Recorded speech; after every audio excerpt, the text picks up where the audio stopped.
All right, let's get our other Facebook groups in here before it's time to take off. Got our spinning wheels going.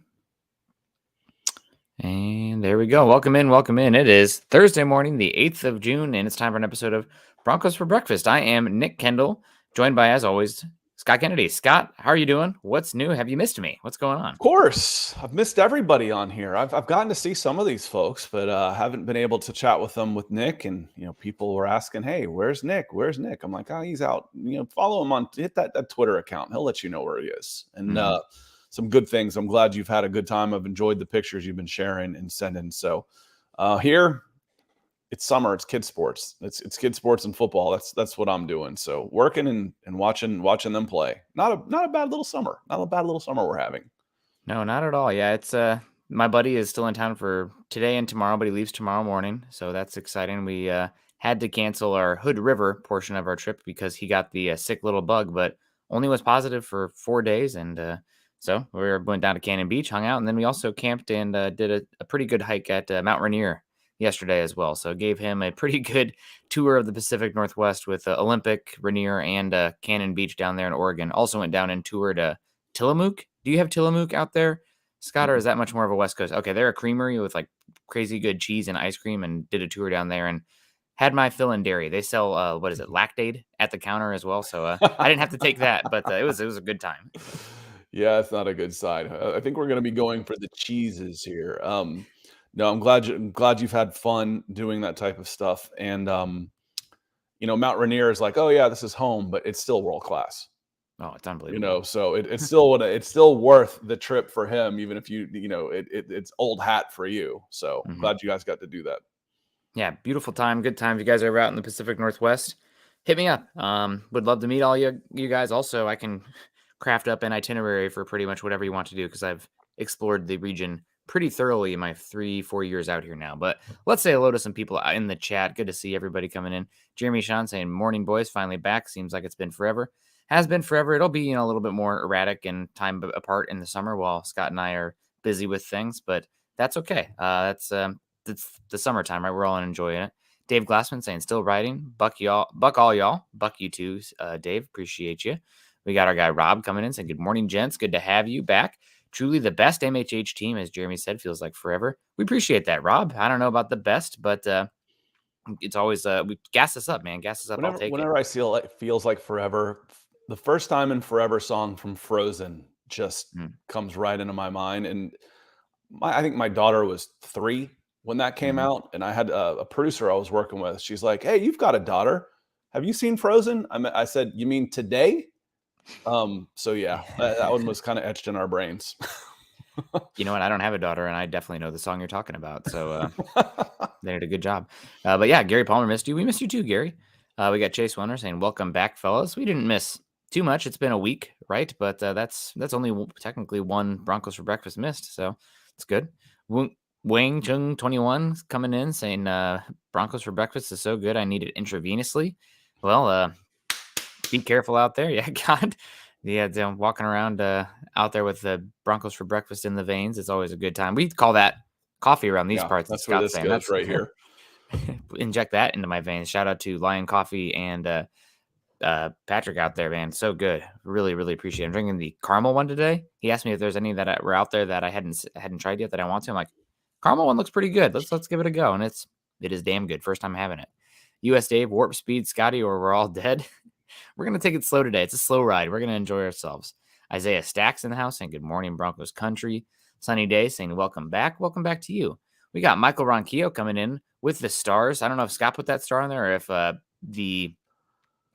I've started doing that for the Facebook, so that way okay, people coming in. So when I'm producing, because perfect. Not that y'all care, but the Facebook stars don't show through, so you have to watch them on Facebook. So I keep a separate monitor over here to watch Facebook.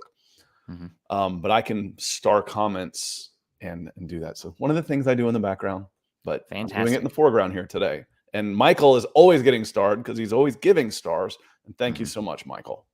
Yeah, I appreciate you, Michael. You're helping little gas in the tank for all these hiking trips. Actually, didn't say this. We were hiking up, trying to drive up to one of the fire lookouts for a hike, and a tire blew. So this will be tire fun for me, which is great. Luckily, I had a full-size spare in the back. So that's not luck. That's good planning.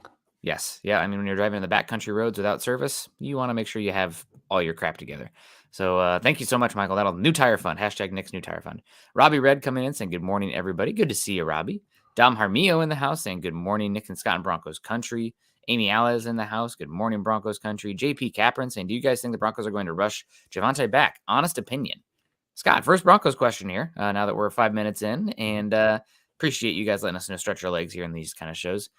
Do you worry about the Broncos rushing back Javonte Williams? No, I don't. Okay. There's really no way to tell you're 100% until you get out there. I think Zach and I had that discussion when I guess with him last week. Just, I don't want him to be back until he's 100%. Yeah. Well, there's no 100% way to tell you're 100%. You can do all the flexibility tests, the strengths, all that type of stuff. There will be setbacks. The muscles around that help support your running, hamstrings follow knees like you wouldn't believe, calf injuries, that type of stuff. So muscular follows those. If he's passing, he's not going to go out there until he gets a clean bill of health from the doctors. Yeah. Now, that doesn't mean that things can't still go wrong, but I don't think there's any way you rush him back because it's just not worth it. Especially if you rush him back in the first quarter of the season and then you miss the rest of the season, that doesn't make any sense. I keep him out the first quarter of the season because I'm like, hey, we're just going to put you through some full contact stuff in games, some simulated games, et cetera, so we can have you for the last quarter of the season when we think we're making a playoff run. So no, the liability, if they were to do that, the scrutiny, Nick, they would get from folks like us, I don't think there's any way they rush him back. I think he's back when he's as feasibly ready as you can believe he can be without actually playing football. That's the only way you're going to know, man. It's really the only 100% way to know. The one thing I worry about is the mentality of the athlete and how he will push himself through, and he will say that he is good to go when he is not fully good to go. And he said that he was ready. He said he felt fine. We can do scans, we can do MRIs, we can do all that kind of stuff. We can do flexibility tests, we can do strength tests. You've got a baseline when they come in, what they're doing as far as their agility numbers, their strength numbers. You've got to get close to those before we're going to do. They can do everything they possibly can. And if he pushes himself too hard, you know what happens, Nick? All those muscles I talked about will tell on him. It's like, he thought he was ready and he tweaked a hamstring. He wasn't ready. Okay. It's almost like a checks and balances in there for your body saying, no, you're not ready because the rest of your leg hasn't caught up to what you've been doing with your knee. So I'm not worried about him rushing back. Am I worried about him getting injured again? Absolutely. Absolutely. That goes with the risk, and it goes with the risk of one knee injury becoming a second knee injury. No doubt. I'm afraid of that. Yeah. But that's going to be a risk no matter how long you wait, Nick.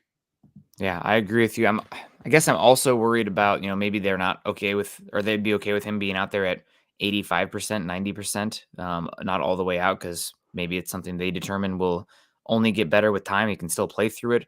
And the big thing for me, he's still a running back, and you only have 2 years of control left. I don't think the plan probably was ever to pay him the second contract. You draft running backs for that first 4 years, and you've already missed a fourth of it. Are you going to be missing half of it now, or 2/5? It's definitely tricky. I do worry a little bit about it. I think a little bit more than you. I hope they are conservative and safe with him just because he's a human being. But it is a business at the end of the day, and he plays the most volatile, short lifespan position. Right. I don't think they risk structurally. So when you say 85, 90%, no, that's not good enough for structurally sound. Is he back to 90% of what he was as far as his ability to move, as far as his effectiveness and his agility goes? Well, yeah. I mean, structurally, you can be back in 9 months, 8 to 9 months. But we've said before, even just a simple ACL is really 18 months until you're back to full where you were before the injury. This was worse than that.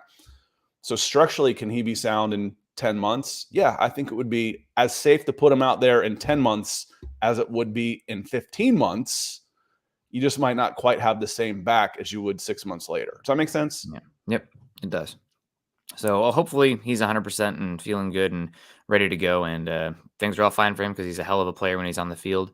probably, in my opinion, the biggest loss to the offense last season. So when he went down, how teams could play the Broncos changed dramatically and hurt Russell Wilson a lot. So hopefully he's back and healthy. They need him. And I know this name, Darren Kendall. Hello, Dad. Coming in at 99. Good to see you. Hope you're doing well. Sorry I've been so off the grid here recently. Our Cardinals have been really struggling, so I've been seeing your texts, but I've been without cell phone service a lot. So good to see you. Good morning to you, and hope you're doing well, Dad. Old man out there in the Midwest. Careful with Appreciate that you. old man stuff. I guarantee you I'm closer to his age than yours. Yeah, he's a big The Christmas old guy. man, not an old man. The old I can man. live with that Yeah. one. The old man. Yeah, that's I'm not we're an old big man. I'm the old man. we're big fans. He's a big Christmas crazy guy. And we watch Christmas Story all the time, and they never mention the dad's name. And in the credits, it's like it literally says the old man with the actor's name. So do always appreciate giving him the old man shout out. We also got Gary Palmer coming in saying, "Welcome back, Nick and Scott. We're ready for Broncos news. Go Broncos and buck 'em." Scott, has there been too much news? Like I was just saying, I've been off the grid. I know some players have been bouncing on and off the roster. Some they brought in a tight end. They waived a bunch of running backs. What's new? It starts running together between when were you here last and what has happened last. I know we saw you last when McManus was cut. We Um, They brought and in a the guy kicker. they brought in was Elliott Fry, who's Yep. he's a camp tryout type guy. I Right. don't expect him to be much. Um, After that, no, they've started paring down some of their roster a little bit. It seems like they're bringing in, was it wide receivers? Isn't there like 100 wide receivers in camp? Yeah. Which is it's interesting, and tight ends. Mhm. They've signed a bunch of tight ends, but other than that, there haven't been too many moves, except for it starts to feel like they're honing in on a running back 3, possibly Jaleel McLaughlin, possibly being that guy out of Fresno State. Are they getting closer? We'll see. And then there's just been a lot of speculation. Dalvin Cook's name comes up a lot in this chat. Hopkins every once in a while, but nothing. There hasn't been too much news coming out. Just some positivity from Sean Payton about what is going on in camp, which is nice to hear. Yeah, Jerry Jeudy, Greg Dulcich, some exciting young Broncos playmakers that hopefully are highlighted to their best abilities and put in positions to succeed this season that can help the guy that we're going to talk about today. Of course, quarterback Russell Wilson, but we got a few more people to say hello to first before we get there. George Cruz in here saying good morning, go Broncos from San Antonio, Texas. Good to see you, George. Hope you're well. Dom asking about how possible is the Broncos get Hopkins. I think less than 0.5%. Very, very, very small. So 1 in 200, maybe even 1 in 1,000. It just doesn't seem like they're targeting, that big level type of wide receiver. I haven't heard any linking there. Also, it takes 2 to tango. Why is Hopkins coming here? I think there's probably better choices out there for him as well, unfortunately. Yeah. I just think right now the guys you got, you had to pay maybe a little over market value, a premium for. You weren't getting discounted guys. So when you talk about a player who's on the back 9 of his career, who is now looking to, what's more important to Hopkins right now, who's put $100 million in the bank, it's a Super Bowl run. And right now, the Broncos aren't in that conversation. So next year, maybe it is next year, or trade deadline moves, that could be something. But right now, I don't think you get a player like Hopkins, who is more concerned right now about being on a team that can make a deep run in the playoffs. And I'm not saying the Broncos can't. I'm just saying the perception is you're not going to. And that's going to strike your name off the list, unfortunately. Yep. So I would say not possible. Just hope he stays away from teams that are in the Broncos' way on their way to the playoffs. Although, I mean, we kind of see it with wide receivers sometimes. They can fall off pretty darn good. Hopkins has never been, a totally reliance on height, weight, speed kind of dude. He's been more of a in-the-air body manipulator, acrobat type. But wide receivers can fall off pretty quickly. So we'll see what happens with Hopkins here. If he goes to Kansas City or somebody like New England, they'll get a lot of hype to begin. But he's on, like you said, the back 9. He might even be on the back half of the back 9. So good player, but we'll see what happens with him. Clutch Master 59 saying, hi, Broncos country. Good to see you. Robbie Red says he's not too far over in the Sound there, saying good morning from Vashon Island outside of Seattle. Robbie, do you live in Vashon? What are you doing out there? Hope you're well. It's a pretty ferry ride out to Vashon Island. So hopefully you got to see some clear. It's been a little bit smoggy here the last couple hours. Zach Powers, morning. Good to see you. Divine Breaks, and good morning.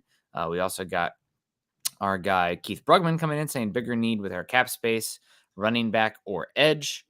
Keith, this all comes down to Javonte Williams. I mean, if edge is a more valuable position, if you could bring another one in here, that'd be great. But if Javonte is going to miss, even though he's out there right now, let's say he still misses half the season, running back might be a more immediate need. I still feel like it's edge.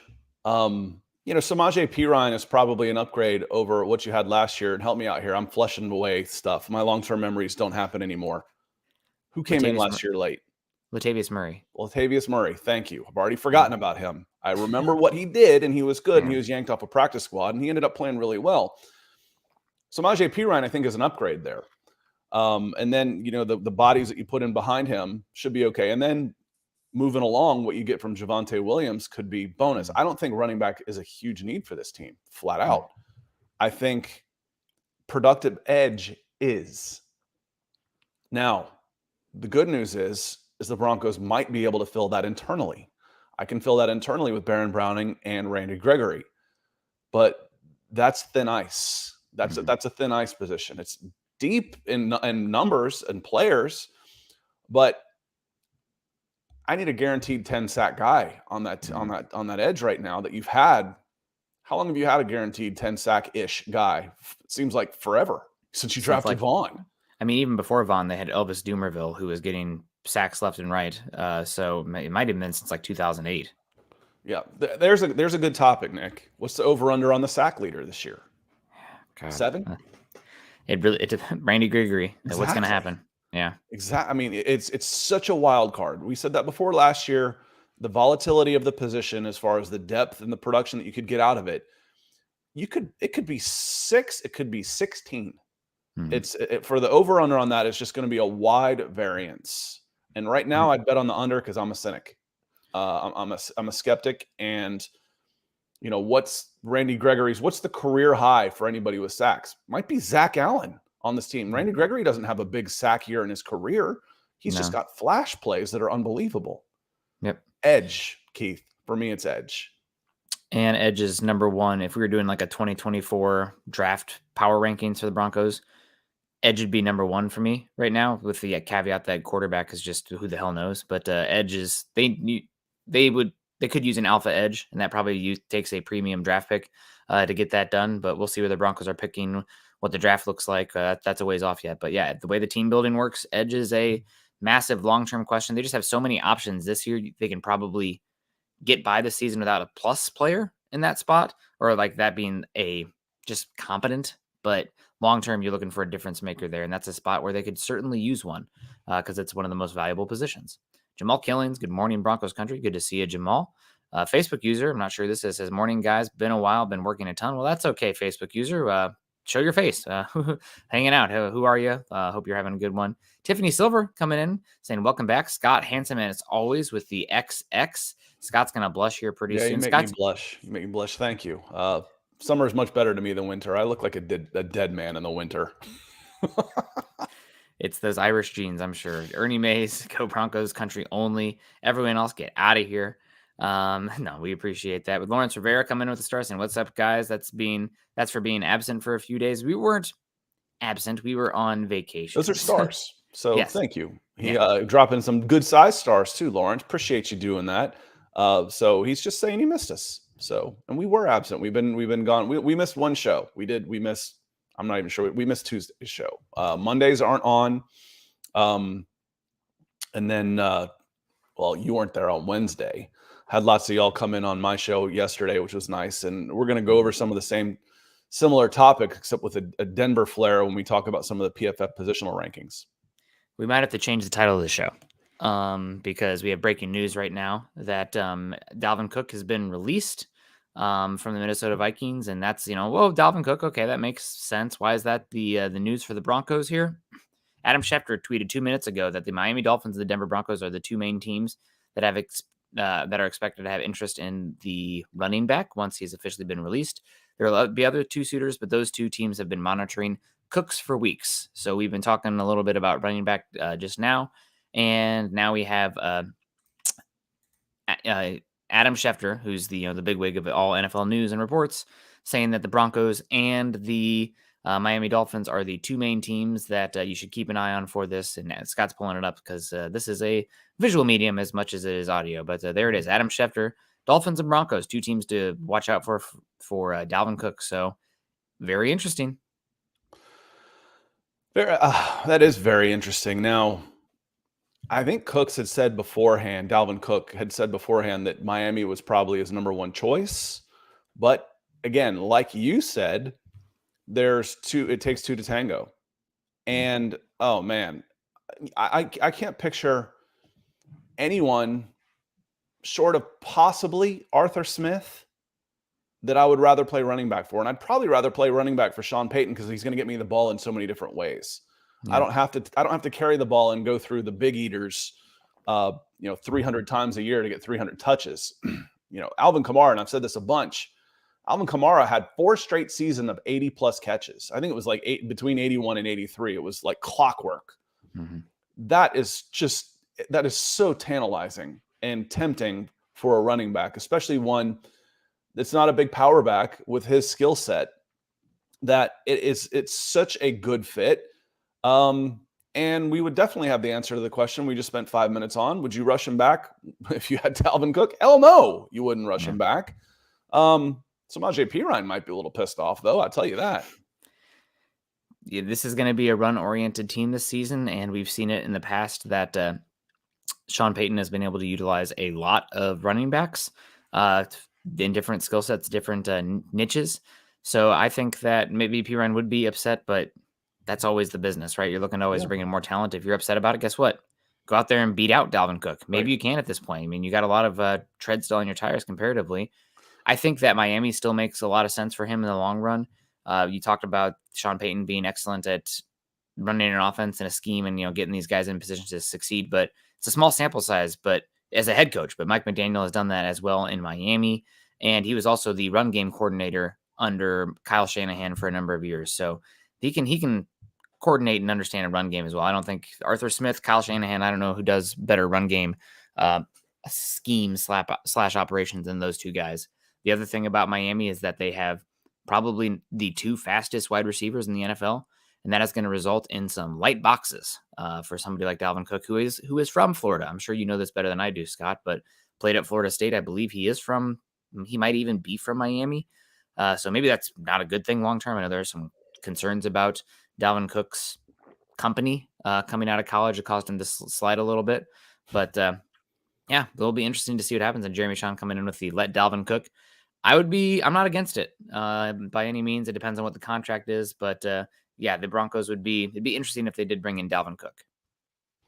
So asking about, let me see the cap availability. Let me look at Cap Tracker here.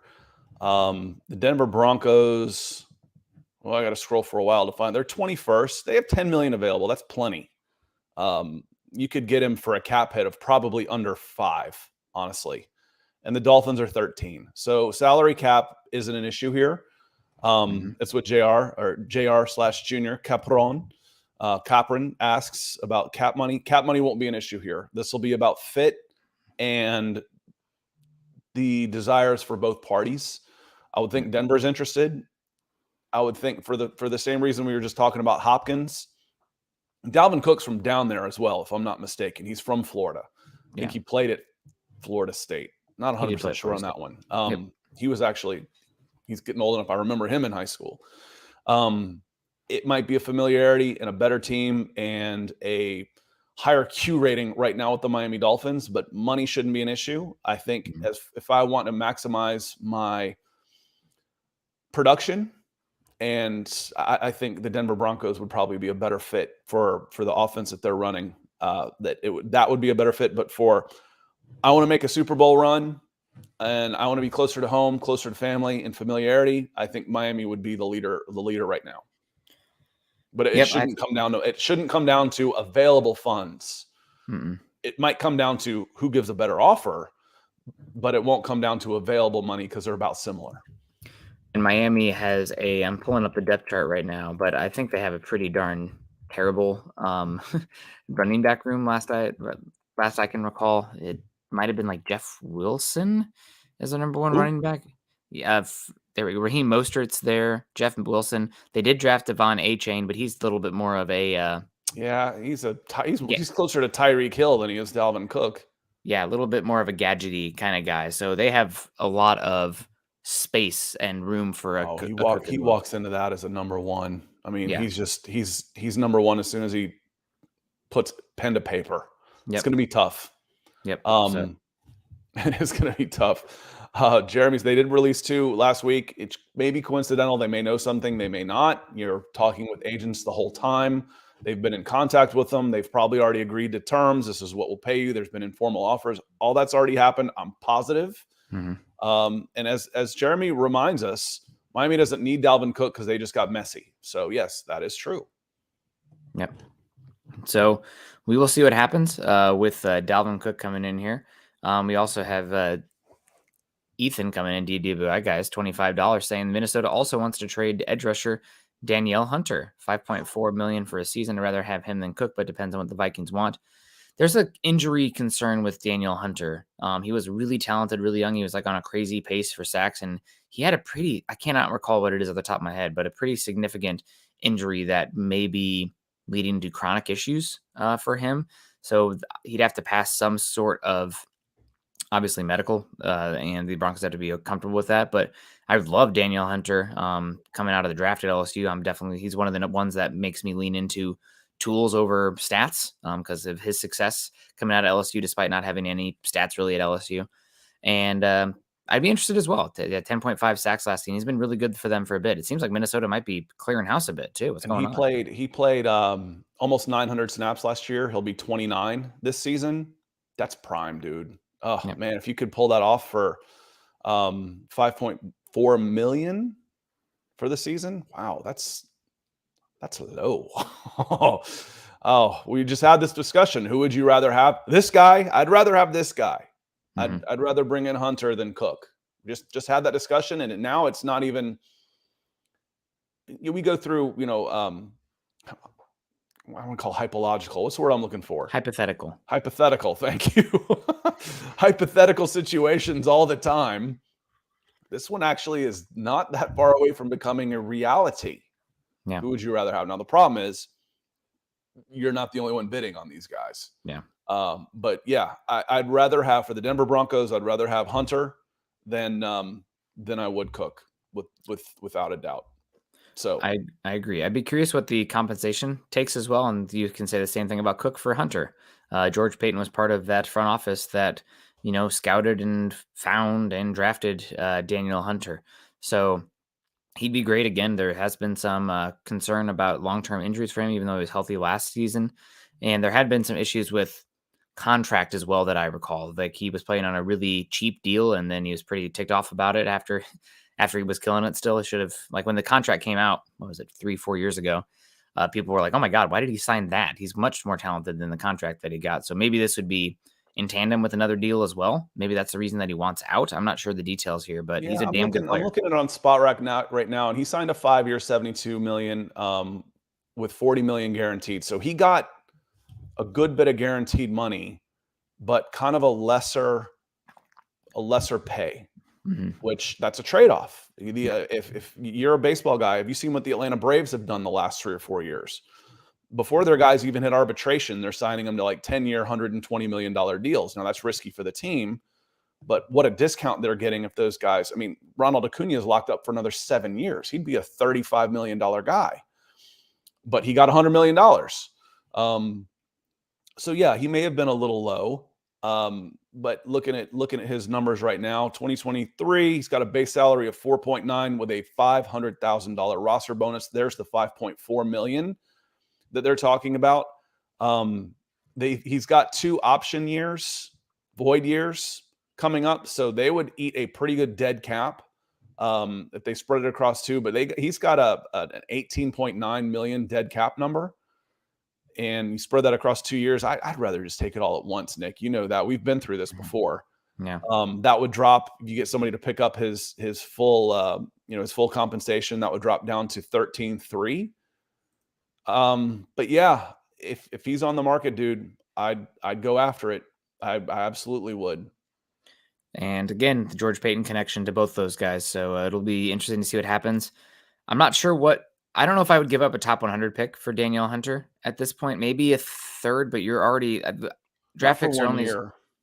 not for 1 year. No, I'd need a new contract, Yeah. and I'd want at least a 3-year deal with 30 guaranteed, which would be a 2 and 15 with Yep. with a third-year option. Yep. And that would be a $10 million cap hit. That would, you could even push that back. So you backload the base on the second year, or even the third year, your waive year. And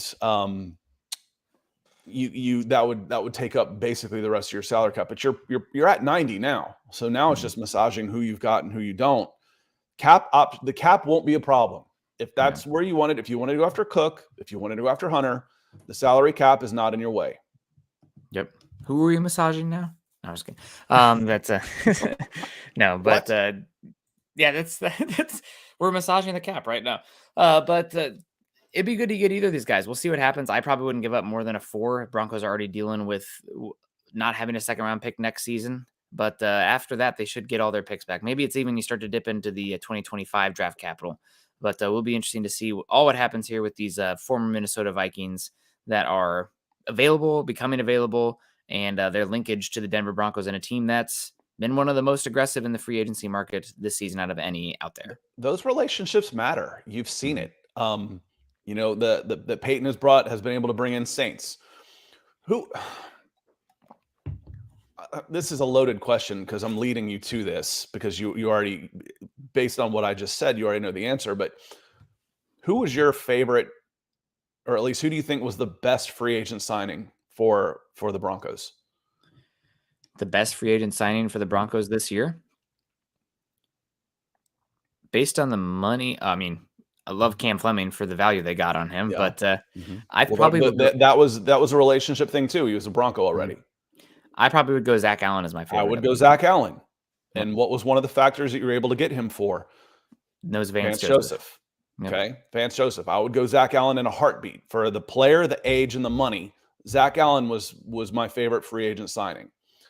You hit the trifecta right there. You got young, you got good, and you got value. That's 3 for 3. That's a hat trick. But you have the connection there. So how many former Saints have you brought in? When we're watching the Falcons, where do all those guys come from? Bears, Titans. The Minnesota connection is legit. It's absolutely legit. So if it's going to take a trade, who's Minnesota going to be more willing to deal with? More than likely, just keep Seattle off the phone. Do not call the Seahawks. Yeah, God. Yeah, block that number, please. But yeah, thanks for bringing that up, Ethan, and your continued support of the show. Yeah, also talking about continued support, Troy Bauer coming in here saying, "Hey guys, welcome back. Glad we have the cap space to have these discussions." Yeah, me too. I'm glad the Broncos can be aggressive, flexible, and be in the news here. Obviously, being the leaders in terms of the hits and clicks in March through June is not always ideal. You'd rather be the team that everyone's talking about in, November, December, January, but it's fun to be in the news right now. And hopefully with Sean Payton in town, we can be back in the relevancy when real football is actually being paid, not this fantasy football. Troy Bauer, and Troy, a big part of this, and thank you for your continued support as well. Really appreciate that. Keeps these big lights on, keeps my forehead nice and shiny. It's something I've praised continuously this is our 3rd year now, Nick. 3 years that he's been there is the cap management from George Payton has been fantastic. Yes, he missed on the Russell Wilson contract, and from reports, and it's pretty much taken as fact now, that was at behest of the ownership group. So he did his job. Hopefully part of his job was also giving feedback saying, hey, let's pump the brakes just a little bit. Either way, he's doing his job. The handling of the salary cap has been really, really good. And he is a guy I would want in charge of that if we decided to blow this entire thing up and start over after this year. Because that's how he has set up this team with the salary cap, that if things go bad this year, you're in a position where you can move on from some very expensive players without taking a huge dead cap hit, which makes it easier to bring in younger, good players instead of just cast-offs, and I'm just trying to piece a team together to get 53 out there. So, Troy, when you say this, say thank you, George Payton, for whatever mistakes you have made. You have done a good job with the salary cap. And part of it, not to go too far down on this, but John Elway as well. Broncos were in not a contending situation with him at the end, but they were also not in cap hell by any means. They had a lot of compensatory picks. They didn't have a lot of expensive contracts. It was set up the table pretty easily for Peyton to do things, turn around, had a lot of volume of draft picks because of what happened before, and then also be aggressive and make a move for Russell Wilson because of how things were set up before him. But let's say you met the offer that Von Miller got in Buffalo. Would you be much better off with Von Miller right now? I mean, I know I just talked about edge and all this, but I'm talking about age and cost. Probably not. Von Miller's been injury, and you don't want him eating up $20 million of salary cap. Yeah. No, Bradley Chubb, he's eaten a big chunk on Miami. So, so part of it is a little bit of a self-fulfilling prophecy. Those guys that should be on big contracts the first-round picks coming off of into their second contracts, or in this case, Vaughn probably is fifth because he's an old guy. Yep. You haven't been in position to keep them because you haven't been overly competitive, and you've been better off resetting. Hopefully that will change. You want to have the conversation next year about how much do we pay Jerry Jeudy, not what can we get for him. Yep. How much do we pay Pat Surtain? Not, okay, he's been here 3 years and he's never seen a winning season. He's going to want to leave. What can we get from him? You don't want to be in that situation. So part of it is, but that said, still, I've seen bad teams handle the cap horribly. They're not just bad, they're broke. Yep. Well, the Broncos were bad, but they got money. And at least it gives you some hope, and it gives you a lot more fun in the spring to help rebuild your team. The success of that rebuild depends a lot on your coaching staff and all the pieces coming together. But I think they hit a home run with that one this spring as well. Yep. Thank you so much, Troy. We appreciate you coming in with that. Final topic before we get on out of here. I guess we should get to the title of the show, but the Dalvin Cook stuff definitely took a life of its own. PFF ranks the bunch of positions this offseason. God bless them we don't always agree with them, but they are a content machine. And because of that, they give us plenty of fun talking points. So shout out to PFF for that. They have Russell Wilson ranked as the 20th best quarterback in the NFL entering the 2024 season. And what they say about that is Wilson ranked 26th in PFF passing grade last season and 29th in overall grade. It's difficult to overstate how bad his first year in Denver was. Oh, we saw it. We know. And how much uncertainty that paints his future. Sean Payton has been brought in to make the best of a disastrous situation, but exactly where Wilson can land on the spectrum between last season and his best play in Seattle is pure guesswork. Given his visible decline in athleticism, it seems likely that his baseline is closer to last year than his peak, but he is a player with a wide range of outcomes. So I agree with all of this. I think that this is written well. I think that he has a wide range of outcomes.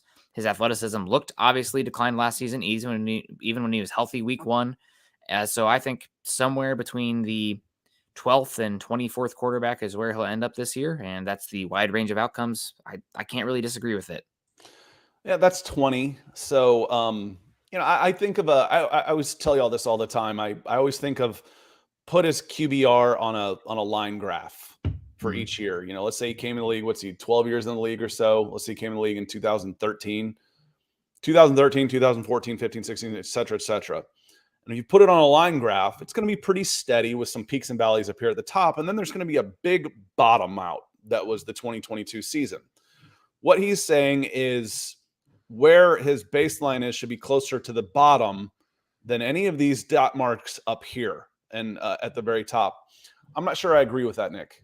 I think it should be below, obviously, his very peak. But if I'm averaging, awful versus Pro Bowl, I still think he'll be closer to the top for whatever that means. It doesn't really matter. Just I'm picking this with how he wrote that. That I don't think he's as bad as he was, even if he's never going to be as good as he was. So yeah, and we'll see. And what you can't understate is the importance of the coaching change. Mm-hmm. Yeah, without a doubt. I mean, he does kind of get at the Russell Wilson not being as bad as he was last season because he was ranked, what, 26th and Right. 29th in passing grade, and he has him 20th overall. So there is a little bit of improvement baked into the ranking. But I think that it's going to be interesting. I saw a question here as well from JR saying, if Wilson does stink, when do you think he'll be sat? Wilson, I think that it's possible they go with Stidham then. If you can protect yourself from a big chunk of guaranteed money that Wilson would have for 2025 if you sit him at the end of this season, when if he doesn't get injured, and it's easier to move on from him then. So it's definitely possible if he stinks, he could be relieved. I think he'll probably get about 4 to 6 games to figure it out at that point. But if it's, the same level of play as last season, or we're seeing boneheaded plays, or he's just missing guys wide open in the middle of the field, and Peyton believes that Stidham can come in and run the offense better, then we will see a change. This is not Wilson's team. I don't think it's about Wilson's ego or anything. It's Peyton time in Denver. Mm-hmm. Yeah, I agree. And you don't need him to carry this team. You need him to not be a liability. Yep. And do your job. An efficient quarterback is going to be a top 10 quarterback in this offense by numbers. Whether he is that guy, like, well, I could have put, even if he's a system guy, if the system puts him in the top 10, great. So be it. I can live with that. But the question is if he does stink, when do you think he'll sit Wilson? Oh, good question. You give him 2 months? Would you think he'll get a runway of 8 games or so? I mean, not 1-7 here, but if it's like 2-6, 3-5, we're talking Halloween again. Because that by Halloween was when we were saying Hackett ain't coming back from London. We were saying it that early last year. I think 4 to 6 weeks is my bet, but it could be 6 to 8. I mean, it really depends on what it looks like, how bad it is, and how the rest of the team is functioning around Wilson. Is it going to be one of those things where the offense around him the offensive line isn't doing what we hoped, wide receivers isn't taking the step forward, and then we can't really put it on Wilson, or is it everything else is looking good and Wilson's just not living up to his end of the bargain? So hard to say. That's the thing that's beautiful about football, right? So many variables that you can't really assess it until you have the ability to see it and break it down. But I think it could be as early as 4 weeks in, 6 weeks in. Lawrence, I want to come back to this one because you and Keith both have quarterback questions coming up. So I want to put a bow on it, and then we'll come back to the Minnesota cutting players and why that matters. So, Keith is asking about the quarterback.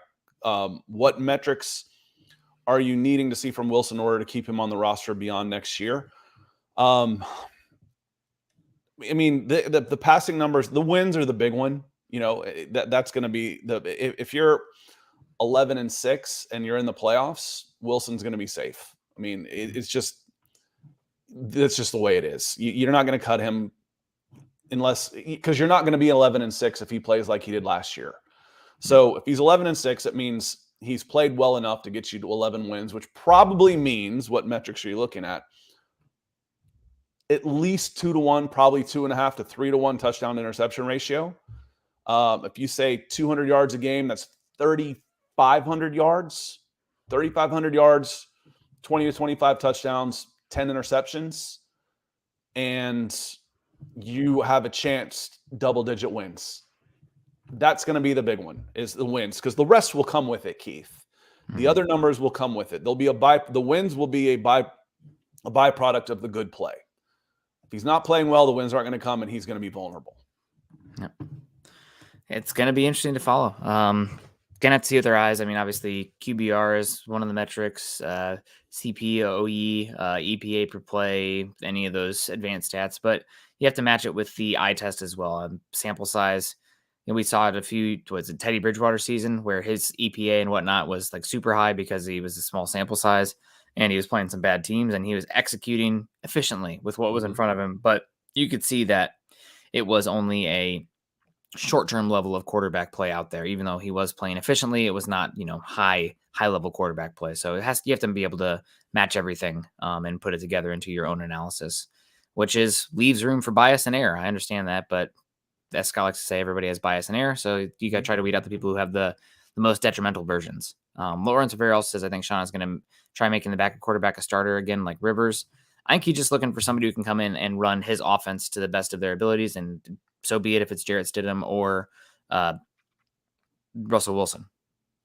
I don't think it Yeah, matters. I don't think he's going to try and force anything like that. If there's a decision that's been made, if we see if Russ struggles a little bit and you're like, okay, they pulled the plug on him too early, then it's a financial decision based on the future. That means they're blowing everything up and they're moving on from him. They're taking their dead cap. They're going to make cuts. Bowles, Simmons, Patrick, Sutton, all those 30-year-old plus guys with 8-figure contracts with low dead cap numbers, they're all out.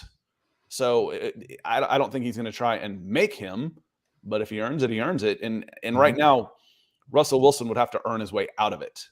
So it's his job. I mean, it's his job right now. I want to come back to your question, your comment about the Minnesota connection. Lawrence comes in. He says, anytime Minnesota gets rid of a player, why is it the Broncos are contenders to get them? They're being cut for a reason, and Peyton is living in the past, in my opinion. Okay, we hit on this a little bit with the relationships. You know, the first guy that drafted me showed faith in me. I can't tell you in recruiting how important it is to feel like you're wanted. I know that sounds simple. Well, we're giving you a contract. I know. I mean, I go through this on a tiny level with my kids in travel sports, and what a difference it makes to make you feel valued. You know, I can tell they value me. Well, this was the first guy that showed faith in me when he took me. I know he values me. Now, the first part of this, where you say, you know, the second part where you say they are being cut for a reason, Peyton's living in the past. Now, I want you to use that same logic every time you put down Peyton for cutting one of your favorite players, because that's one of the reasons you don't like him. I know this because you say it a lot. I don't like George Payton because he cuts those guys. Well, they were cut for a reason too, Lawrence. All of them. They were traded for a reason. They were gotten rid of for a reason. That doesn't make them any lesser players. It just might not mean they were the right fit contractually, financially. Anytime a player has gotten paid more than he is contributing, he is vulnerable. Danielle Hunter, why do you even say his name? Hunter is on at an $18 million cap hit. I can get him for $5? You bet your ass I want him for $5. Yes. Circumstances are different when you change teams. It doesn't make him any less of a player. It just might not mean that it's the right fit for what we're trying to do right now. So read your statement right here again and apply that same logic to George Payton and the move he's made, and see if you're still as pissed off. Yeah. Without a doubt. And he says, fair enough. Good counter.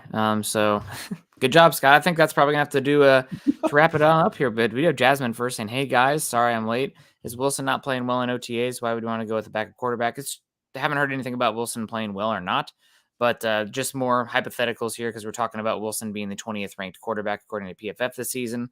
And if it's worse than that, what does it look like moving on from him to the backup quarterback who Broncos targeted? And there's been some discussion about him at least. So we do have to at least think about that, what that reality might look like. Stidham is a borderline NFL starter in this league. Rippon was not. No. Rippon wasn't. Rippon was a borderline number 3, not even really a number 2. He was a coach. So yeah, he's a coach in waiting. But no, I don't think there's any question. The talk, we don't know for sure, but I think Wilson is going to look good in OTAs.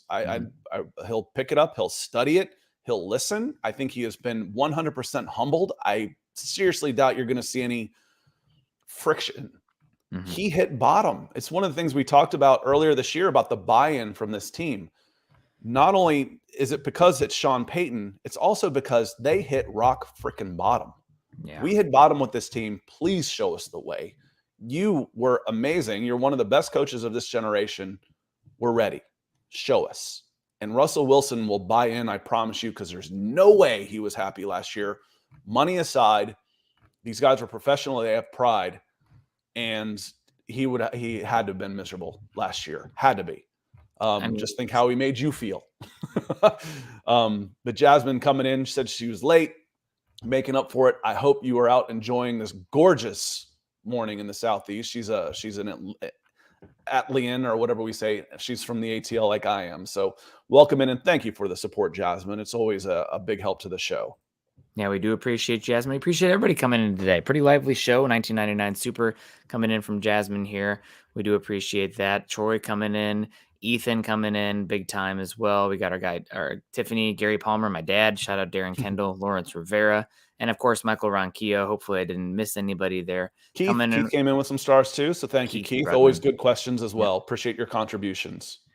But final question here, and we got Michael again saying, great show today, Nick and Scott and Broncos for breakfast. Go Broncos and buck 'em, buck you too. If you had to rank Russell Wilson without having to rank all the quarterbacks in the list, what's your range? I put him in that 12 to 24 range. I know, big swing, Nick, but I agree with Sam that it's really variable for him this season. I guess I'd put him at like 18 then. That'd be right in the middle rather than 20. Yeah, I'm okay with where he is. I might even say a little bit lower right now, just because you're ranking them based on what you have last seen.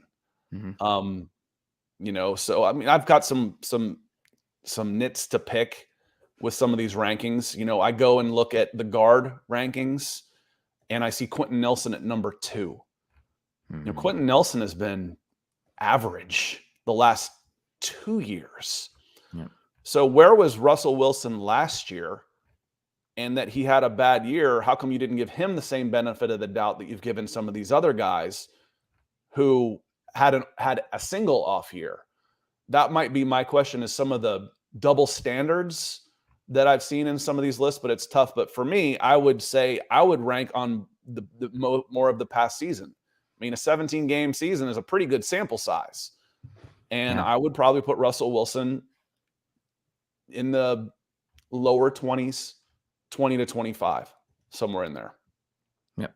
Yep. That seems fair as well. So, interesting discussion. We had a lot of Dalvin Cook talk today as well, and Broncos a gift that keep on giving, man. Always in the news. We did want to say hello to Harry Vargas coming in here, saying good morning, Broncos family. Go Broncos. Good to see you, Harry, and good to see everybody coming in today. Make sure you guys are following Scott on Twitter. Scott is at Scout Kennedy. I'm at Nick Kendell, MHH. Also follow us at BFB_pod, as well as at Mile High Huddle if you haven't done so yet. And Facebook.com/Mile High Huddle and Facebook.com/Mile High Huddle pod. And as the ticker says here underneath, please subscribe, like, and share over on YouTube. That's the number one thing you can do to support us outside of all these lovely people who donated today. Super chats, super stars, super stickers, and all the like. Scott, anything you want to touch on before we wrap it on up here? No, just talking about those numbers. Says Broncos for Ace Boogie comes in. He says Broncos for life. Jared Goff and Derek Carr rated higher than Russ. They played better than him last year, significantly better. So I'm okay with that.